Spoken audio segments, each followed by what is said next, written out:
Thank you so much for letting me talk and ramble.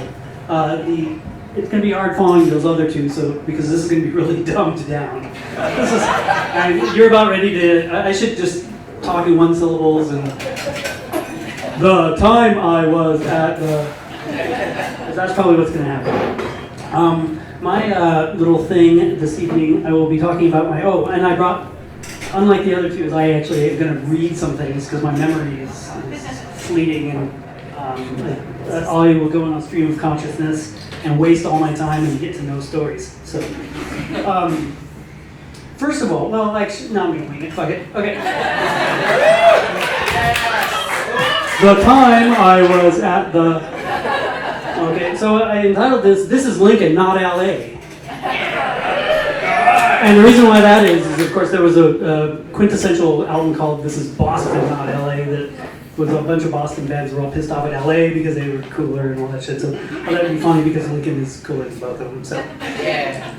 All right, let's start with Bill Jones. Okay, first of all, Bill Jones is a quintessential part of my punk experience of the 80s, and he's right there, and you're able to yell out at any time because it's punk. And tell me when I'm not accurate.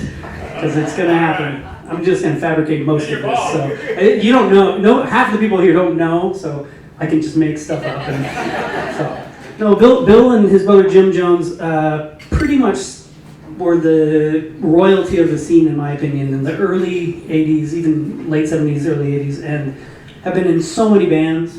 And there's Jim Jones at. I believe that's probably the Brickyard, but we'll get to that. I don't want to jump ahead so far. Joel Lamson was really inspirational to me because he was one of the first people that wore eyeliner that looked kick-ass. So I never got into the eyeliner because I was new wave at the time. But Sarah Cavanda as well as I only saw the Click one time in my life, but she was in a band called the Click that was insanely fantastic. So yeah, hey Sarah, is she here? No. But the most influential person in my life back in the punk days was my brother Motley, who was in a band called Society's Grudge with, I know the name says it all, with Jake Ryan, Brian Hobbs, Tim Thorpe, and he played drums, Motley played drums. The first show I saw was actually, it was called The Ordeal, and it was at 27th and Randolph at a place they called The Hall. Back then, they named the shows. Just there was Son of Ordeal, Godzilla Meets the Ordeal, on and on. And I thought that was so great. So I got a chance to see the Son of Ordeal. I was like 15, maybe. There's Motley, my brother, in the corner. He played that show with Ugly Americans and cartoon people rushing along. But how I got into it was because there was a drum set at my house. Society's Grudge has broken up. The drum set remained. My mom was a very patient person, because Society's Grudge was a pretty nasty band, but not nasty in the sense of that they were dirty or anything, but it was loud and aggressive. And so Rich Higgins and Ron Farmbrook and Dave Gaither all found out that there was a drum set in my basement. So by default, I was a drummer now. So who's the drum set? Never played it like in my life. So they came over and we formed Pure Puppet. Yeah, and Pure Puppet started off doing, I think, Louie, but really, really fast. But like over and over and over and over, ad nausea. So we got Bernie McGinn, who was a little older at the time, but he was 14 when he was in a band called Baby Hotline, and we'll get to Baby Hotline too, so settle down, Bill. One of the best bands of all time in Lincoln. But so Bernie McGinn gave the element actually of credibility to our band, so he could play. He was incredibly fast and great. That was our little photo promoting Milk. And there's us. I made monster T-shirts for everybody. Except I ran out of time, so mine got a little. I was stupider and pink for some reason. So the legacy of Pure Puppet, my favorite story of us playing was we got to play the Brown Bag Day at Lincoln High School. And Brown Bag Day was when they would entertain the students at lunchtime in the cafeteria with a selected band. And we knew the kid who was putting it on, he was a punk, and he said, well, Pure Puppet should play. So Peer Puppet played, and it says, of course, today you can have lunch or you can have Peer Puppet.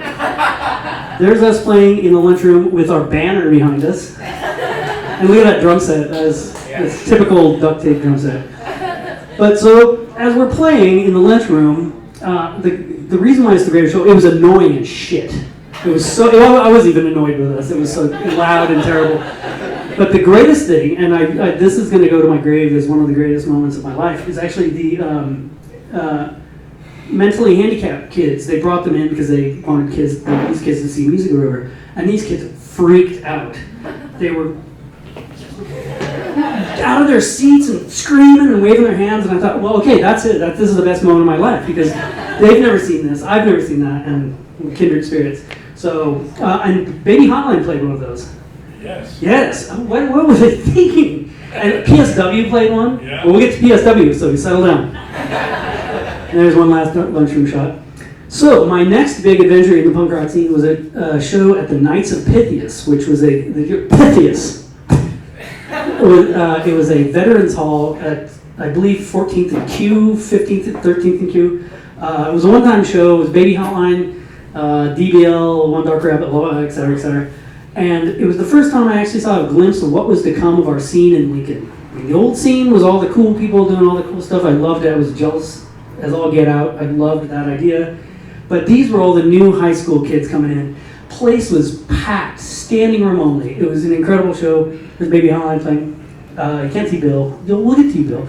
Then the greatest thing about this show is there was a veteran who was maybe a hungover from last night, who played bingo or whatever. He was just kind of wandering around, pissed off at all the kids.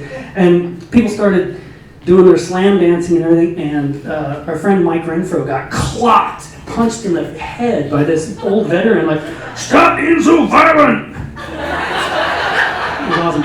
Then, that didn't last long, so then we had the Cherry Hut that had a few shows in it. I didn't go to too many Cherry Hut shows because there was always 110 degrees in that place, even in the winter time. It was like, they were just like, "Hey, look at this, let's turn this up." And so I saw GBH there, and that was okay.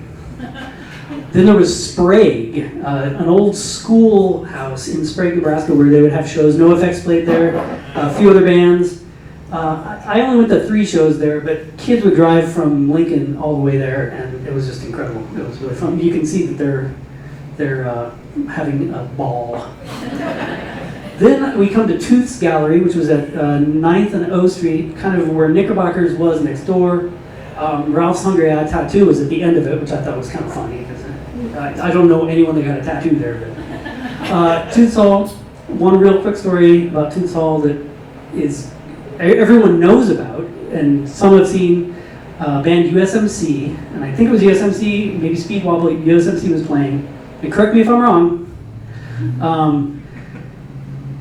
We'll just call him Rusty. Okay, we won't go any further. Rusty was a great drummer. He was a thrash drummer. He was all over the place, so fast. He had a huge drum set. Midway through the set, he started doing a drum solo, and it was great. Everyone was like, "Yeah, punk drum solo, yeah." He stops, and he just throws up all over the drums. And there was like a pause. Everyone was stunned. But he continues this drum solo. Yeah! And then they go into another fucking thrash song. That's how I remember it. And I thought, well, it was punk he threw up, but it was also punker that he finished and then went on to play the rest of the show. So I have great respect for Rusty. There was also the White House, which was the basement of where Jim Jones lived. I lived there very briefly, but not with there. They would have shows down there, and I saw a few, and that was brilliant. But the epicenter of the punk scene in the 1980s was the Brickyard. Yes, indeed. It is now like an old folks' home or something like that. It's apartments, or just really sad. I would always, when they started messing around with it, I was like, "Are they going to bring back the Brickyard?" Shut up! It was never anything to begin with. It was illegal at best. So, yes, the Brickyard was where Bill would actually book shows there. It started off as kind of a frat party room, but Bill started booking shows there. And I remember going to see my first show there was the Dicks on a Friday night from Texas. Incredible. I mean, really, it sounds funny, the Dicks. They were the best. They were so fantastic. Gary Floyd. The very next night was De Kreutzen. which is hey. The next night was De Kreutzen, who was just a thrash as all get out. It was the best moment in thrashing that I had seen. And the great thing was there was people on the ground and everything. People slam danced like crazy, but nobody seemed to really ever get hurt. And everyone was smiling and having a good time. Like you get hit and you go. Who's that Kevin Thrash in there? That's Neil Blender. Neil Blender. Neil Blender. Yeah. What show was that? That was the faction show. The faction show. Oh, so was the one before it too. Yeah. Dave Gator in the corner. Oh yeah. Everyone drink when you see Dave Gator, because he's in every single photo. This was a JFA show that was pretty impressive. It was Bernie's 15th birthday. Yes. Bernie's 15th birthday, and he was already a veteran. That was a great show. There's a crew. That was just Bernie in the middle. I don't know what show that was. I don't know where it was. Basement of the White House. Really good show. I'm speeding along because I've got stories I want to get to. So this. Yeah, yay! So you could see it was always packed at the Brickyard, and there was very little things going on. And the coup de grace of it was the University Police Department was right across the street.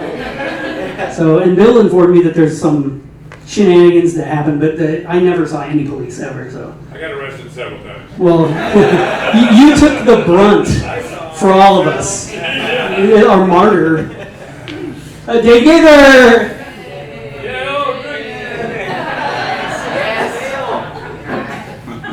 Yes, that was a good show too. They just, I have a Dave Gaither!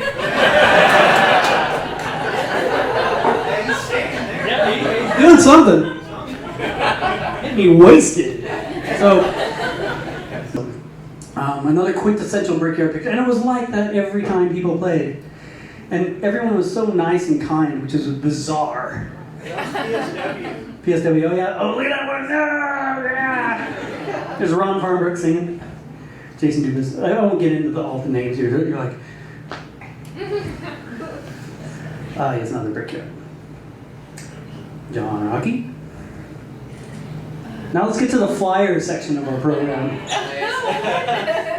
This was almost the best thing about the Brickyard too, is when you found out about shows, you would see these on light poles everywhere. You would see them on the ground. You did this everywhere. And I'm going to introduce Bill real quick. What was this again? Well, this was actually the last show at the Brickyard, but those were photos downtown in like the early 80s was kind of abandoned. They had abandoned buildings, and we used to go through them, and that's where we hung out. And one of them was an old, like a third story of an old brick building, was an old photographer's shop. The whole floor was covered with photographs that he took at Pershing Auditorium, which is still around, but it doesn't do anything now. And this is a skit done by farmers from around that all dressed in drag. And so these are all guys and dressed in drag, and there was tons of them. So we thought, perfect for flyers. Yeah. We'll make flyers out of these in the 60s. So then all the flyers had this real, almost childlike look to them. They're all like hand in. Now there's a faction one. Bernie again. Another one. Don't get laughed at. Be at the Brickyard. I love the one on the left. I want to get a tattoo of that actually. Oh, here are my two favorite ones. Now the trouble really begins. Your school. That's right after school. And then my absolute favorite one. Fuck school. It fucks you rocking at school. Comes Al, and I gotta hurry because I'm running out of time. Okay, so Al Wilson is another one of my heroes. He was the singer of Baby Hotline. He was always a fun person to just be with. Baby Hotline, just great thrash, wonderful. Tape out now. Which brings us to the kind of closing of our presentation. PSW was a band that was way ahead of its time. It blended heavy metal, punk rock, and everything. It was something I had never seen before, but it was embraced by everybody. It was really dark and sinister, and there's Al. It was fronted by Jake Ryan. Jake Ryan! Yeah. Jake. Except in Kansas City. Yeah. People would go like this. Oh, thought they were Satan. Yeah. But Jake Ryan, in all honesty, was one of the nicest people that I had ever hung out with. And I didn't hang out with him a lot, but he was, hey, Paul, how's it going? And we talked. And the greatest thing about Jake, too, that's great, was that Jake was the same age I was, but he had a beard. And I was like 16. And he's like, hey, Paul, how's it fucking going? But at the same time, he looked really young. It was like a baby with a beard. There's Molly and Jake probably talking about lucid dreaming. And there's Tree and Jake, and that's how it looked when you saw them play. It was loud, it was aggressive, and just wonderful. Photo ahead. Real quick, Jake, a couple of funny stories about Jake. Jake was downtown outside of Trade Tape one time, which was a great comic book store, and he was approached by this redneck guy who was like, what kind of haircut's that? And Jake very politely said, what's a mohawk? And the guy goes, well, I don't like it. And Jake kind of looks over and goes, well, don't fucking look at me! And the guy turned around, he did the across the street corner. Jake's just like, RPSW. So, okay, one more quick Jake story. I was in, and I'll be super fast about this. I was in high school with him, and he sat behind me in creative writing class. We had Miss Granger, she's like 90 years old. And he taps me on the shoulder, and I was like, wow, Jake, come on, And he goes, hey, sit up. So I sat up, and I turned around, and he's scraping his pot pipe on his notebook, and he's like, sit up. He's getting all the resin out and everything. I was like, oh shit, god damn it. And I stay there, and all of a sudden I hear a lighter, and then a plume of smoke comes over my head. And then he taps me and he goes, hey, and and I'm like, no, thanks. I'll graciously deny this. But and the other funny thing about that is every single person in class is just staring straight ahead. Don't look at Jake. Don't look at Jake. But the backfire is that they didn't get a hit, right? They would have been nice and gone, hey, Jake, hey. They could have had some of that sweet, tasty resin. Back to this. Oh, don't jump ahead to that guy. Okay.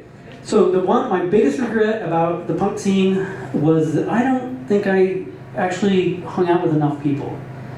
I was kind of the art punk, and I would actually go home after a show, and I would just sit, hey, that was a fun show, or whatever, and draw. So I didn't really hang out as much as I wished. And Kevin Woodson, Mike Coleman, I think that's Lisa Friesen. I'm not sure who the other people are. I'm sure I should have researched. But I love that look, and I think I could have gotten into that had I been more social, because that would have been really fun. Can you see that? And they were all super nice, right? Like everyone else in Lincoln was pretty nice. So, and my last slide, back, that's a hindrance. Okay, my last slide is of Mike Coleman, who I actually called, or I emailed and I said, hey, do you want to talk about the Brickyard and all the days and all the cool shit? And he goes, yeah, that's great. And then I ran out of time and I never called him. He's a source of information because he'll be in my next presentation about the Malone Center days, which was equally as almost kick-ass. Well, nothing's as kick-ass as Brickyard, but he used to pick a lot of bands at the Malone Center, and they were national bands as well, and they were fantastic. And so next time, Mike was so kind and nice, and I don't miss those days because I was involved with it. But I don't think you could do that this time around. I don't think that youth could do that anymore because it was all DIY. It was all, you had to look at a flyer. You had to go through all the weird stuff on that flyer to find out. It's them and it's this time and I don't think you can do it now. And you can't hang stuff anymore. So I'm super happy that I know all the people that were in the scene, and I hope they're all well, most of them. But and then the quintessential photo of JFA when they came to play Bernie's birthday event. They got everyone who was at the show to sit on their bus, or at least all the people they could find, and I just love that photo. This doesn't do it justice. You have to see it up close. It's a great photo of kind of how people got along and everything like that. And my last plug is Jim Jones and Bill and all these people made the complete capital punishment. Look how big that is. Like you can But it's yeah. This is from 1980 to 84, so this was just before I got involved and all my friends got involved. But I think you can get it on Amazon, Yes. and it's a must. It's a must-have because it's just. I won't get into all that's in here, but if you want to know about 80 to 84, 84 to 93 will be coming soon in documentary form because there's too much fun shit. So I can't see anybody, by the way. Oh, fuck. Then what happened was I was over at the... So, I can't imagine there's probably any questions, but if anyone has any questions. Because I'm at 20 minutes, right? Yay! And this is called the skank. I never got hurt slam dancing, but I did it a lot, and it was fun. You couldn't do that today either. They would just fucking no. Any questions? No? Yes? I drove out there. What was it like not showering a lot? Well, question? So how many what bands can you name all your bands? Oh, yes. Do it quick, because everyone's going to get home. Okay.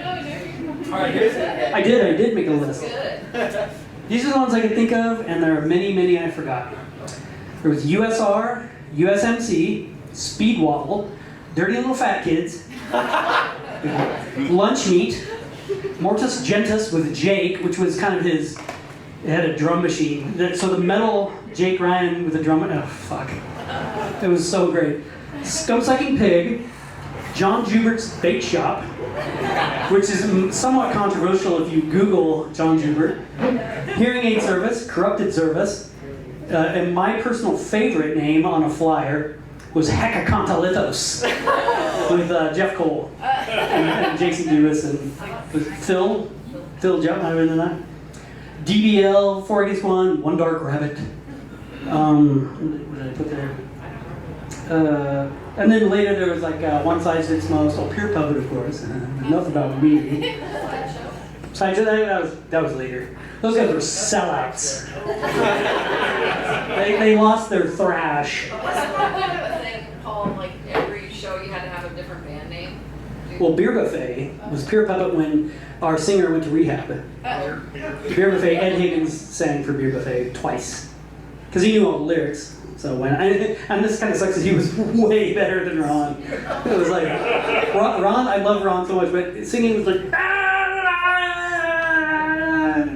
and what was that one? Because he didn't remember the lyrics for it.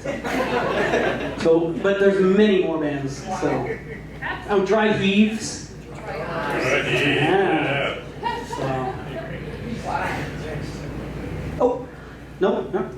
Yeah. Sorry, I didn't mean to scare you. I'm easily frightened. So there's obviously a large history of punk rock in Lincoln. Oh, yeah.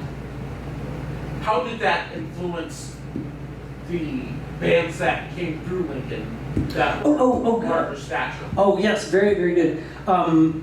Bill could probably swing this one better, but I'm going to fabricate.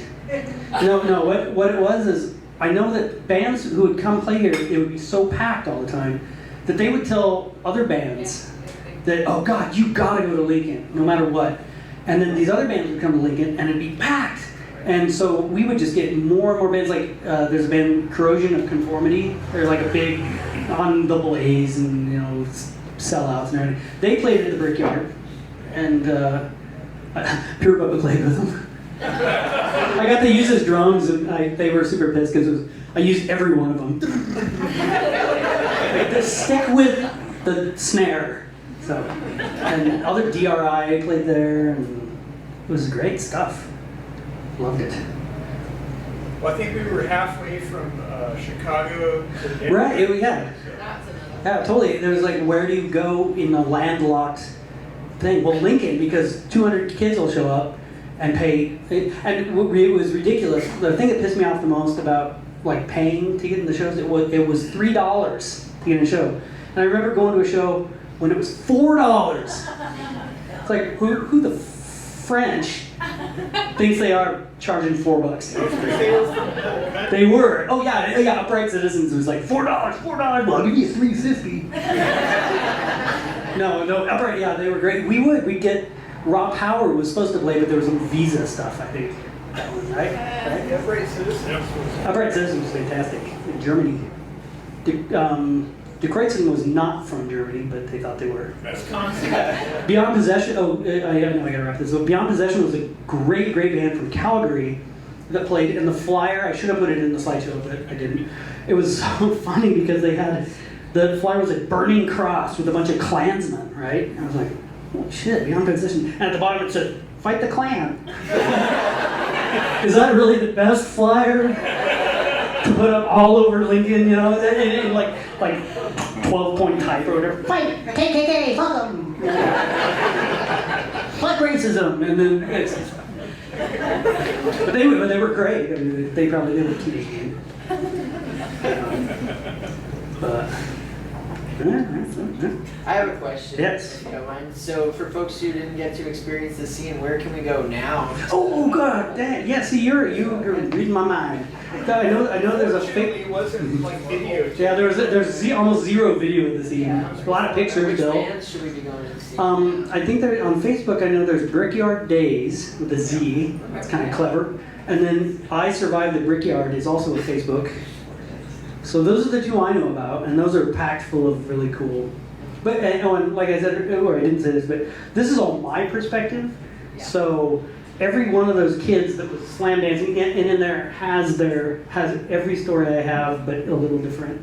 And so that's why a documentary's got to be filmed of this.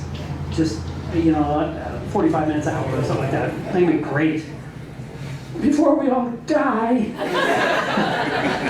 What was it like? I don't know. I don't remember. Something about old Milwaukee tall boys and... Oh, can I say one quick story? Yeah. Okay, one really quick story. There was a lad at the Brickyard one time who came in, it was a packed show, everyone was having fun. A shirtless guy comes in. I won't say his name because it's too funny, you'll figure it out. He comes in shirtless, but he's holding in his hands packs of thistles, just these nasty thistles. And he comes over and he gets in the center. And he starts spreading them on his chest. And I was going, oh God, this is awesome. You think people would be terrified, but everyone just kind of stood around, cheering him on, right? Did he eat grasshopper? Yes. There was a grasshopper on the thistle, and he takes it and he starts munching on it. Then I've heard stories also that at other shows he would bring a little bag of crickets and eat these crickets. But then later when he died, he was stay at home, didn't get an A's or whatever. No. And doesn't Al work for the CIA now? It's not too much. So it was. Eating something. Yeah, I'm now gonna get home and my cat's gonna be decapitated. Oh, and yeah, well, speaking of decapitation, Jake did take a pig head to the Unitarian Church and sang through it.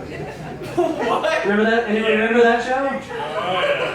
That was a great show too. But he was really nice about it. He didn't kill the pig. He just found it. Well, I mean, he had his ways. Yeah, exactly. He was at the docks picking them up wholesale. So that's the punk scene.